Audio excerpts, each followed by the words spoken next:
Parfait. Alors aujourd'hui, nous allons voir les modifications aux horaires de travail et, et leurs exceptions.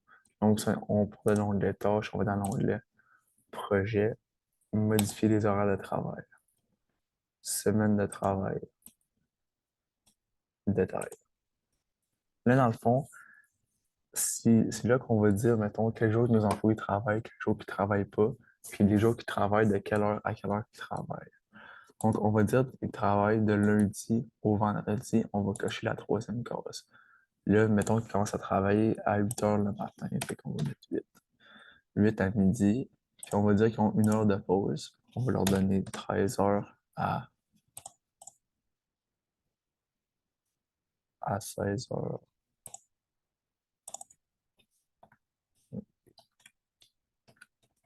À 16 heures. Là, je peux faire OK.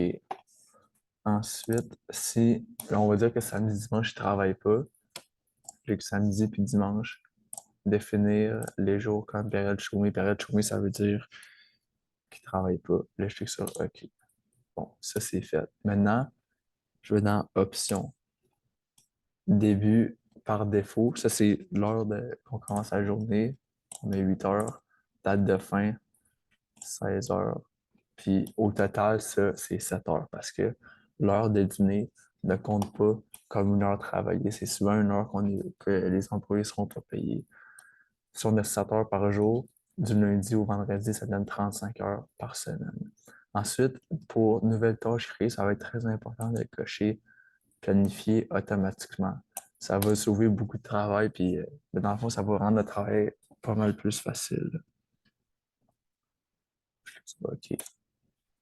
Ensuite, maintenant, pour les exceptions, parce que ça se pourrait, mettons, que, ben, on va dire à Noël, la fête, c'est Noël. Noël, 25 décembre. 25 décembre. Début, fin, 25 décembre.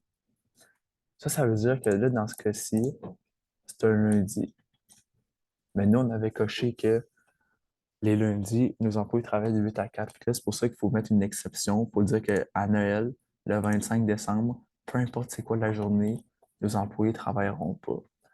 Puis pour éviter à devoir refaire ça à toutes les années, on va dans, on va dans le détail ici.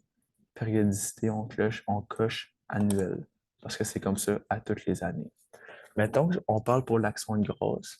Que ça, l'action de grâce, c'est pas toujours, on va dire, à une date fixe, d'année en année. Fait que c'est pas, mettons, le 25 décembre comme Noël. Fait que là, c'est là que tu vas venir ici. Puis là, tu vas vouloir dire, mettons, le premier lundi du mois de octobre, par exemple. Là, tu écris ça OK.